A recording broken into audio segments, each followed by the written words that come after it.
دا شو. بخاری صاحب، مصر میں جو ہے وہ حماس کے ساتھ مذاکرات جاری ہیں ڈونلڈ ٹرمپ کے پیس پلان کے اوپر، اس کے سیکنڈ فیز کو عملی طور پر شروع کرنے کے لیے. بخاری صاحب، حماس سے مطالبہ کیا جا رہا ہے کہ ہتھیار پھینکیں. آپ کو کیا لگتا ہے کہ حماس اسے ایگری کرے گا؟ دیکھیے، یہ سب سے بڑی خواہش اسرائیل کی ہے کہ حماس کو انعام کیا جائے تاکہ اس کو تباہ کرنا آسان ہو جائے. جی، اس سب میں سارے مسلمان ممالک، سارے عرب ممالک اور پورا ویسٹ اس سازش میں شریک ہے. جتنے بھی ثالثکار ہیں وہ سب امریکن ایجنڈا ٹو کر رہے ہیں، وچ مینز کہ یہ سب کچھ ایسا ہو کہ اسرائیل کے لیے حماس کا خاتمہ کرنا آسان ہو جائے. اسی لیے حماس نے بھی اب اس کے مقابلے میں کڑی شرطیں لگا دی ہیں. جی، اس نے کہا پہلی بات تو یہ کہ ایک ایسی حکومت کے آگے ہم ہتھیار پھینکیں گے جو یونائٹڈ نیشن کے تحت بنے، اقوام متحدہ کے تحت، اور وہ جو اتھارٹی ہو جس نے گورن کرنا ہے غزہ کو، اس میں میجورٹی فلسطینیوں کی ہو.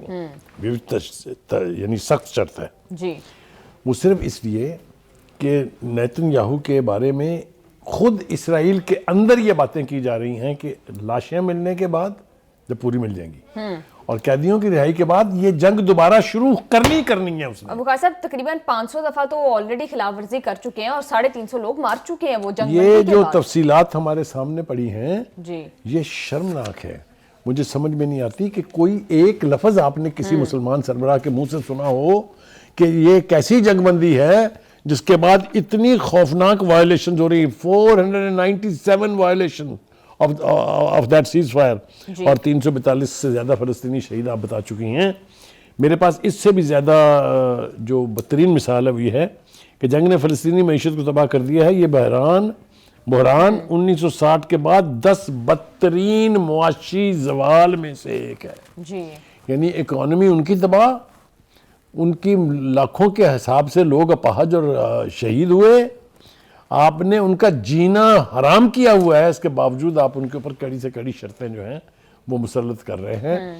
مجھے یوں لگتا ہے کہ اگر یہی سلسلہ جاری رہا یا یہی رویہ جاری رہا تو اسرائیل تو پتہ نہیں ختم کرے گا کہ نہیں کرے گا اس معاہدے کو، حماس اس سے باہر نکل جائے گی. لیکن بخاری صاحب، اگر یہ معاہدہ نافذ العمل رہتا ہے، اسی طرح سے اس پر کام ہوتا رہتا ہے اور مسلم فورسز جو ہیں وہ جس طرح سے بات کی بین الاقوامی فورس کی، اس میں مسلم کنٹریز کی فورس بھی ہوگی، وہ آ جاتے تو کیا حماس ان سب کا مل کر مقابلہ کر لے گا؟ دیکھیے، بات یہ ہے کہ اگر تو معاہدے کی روح کے مطابق ایکٹ کیا جائے تو حماس اس کا حصہ رہے گا. لیکن اگر ہر فیصلہ جو ہے وہ اسرائیل کے حق میں ہونا ہے، اسرائیل کو اس سے فائدہ پہنچے، تو حماس اس سے باہر نکل جائے گی. And that will be a very dangerous situation.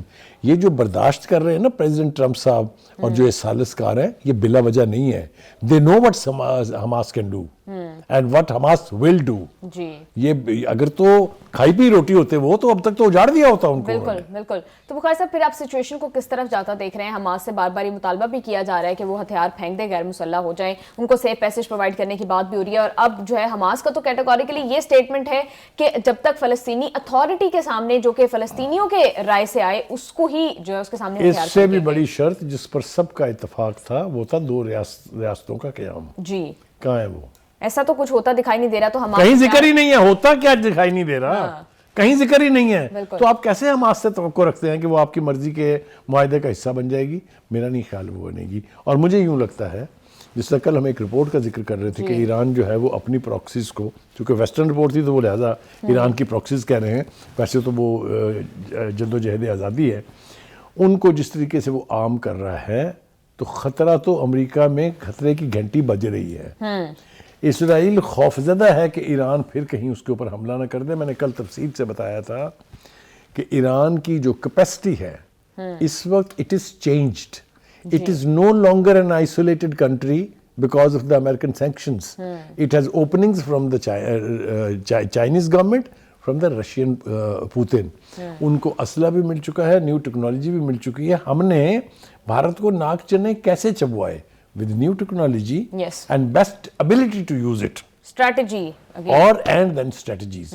Iran نے strategies سے اسرائیل کے خلاف جنگ جیتی ہے، ہارا نہیں ہے وہ. جی بخاری صاحب، اگر آپ یہ بات کریں کہ حماس غیر مسلح نہیں ہوتی تو پھر آپ صورتحال کو زیادہ سنگین ہوتا نہیں دیکھ رہے ہیں؟ نہیں لگ رہا کہ سول وار سٹارٹ ہو سکتی ہے؟ ایبسلیوٹلی وہ گوریلا وار کی طرف تو جائیں گے ہی، کیونکہ ابھی تک بھی وہ ان کا جو سرنگوں والا نظام ہے نا پورے غزہ کے نیچے، وہ ابھی تک بھی ایکسپلوڈ نہیں ہوا ہے.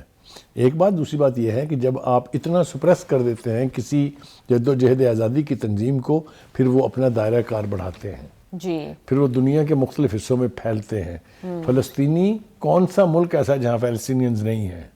جب ان کو پتہ لگے گا کہ پوری دنیا نے ان کے خلاف ایکا کیا ہوا ہے ان کو ختم کرنے کے لیے, تو یہ لڑائی گھر گھر جائے گی.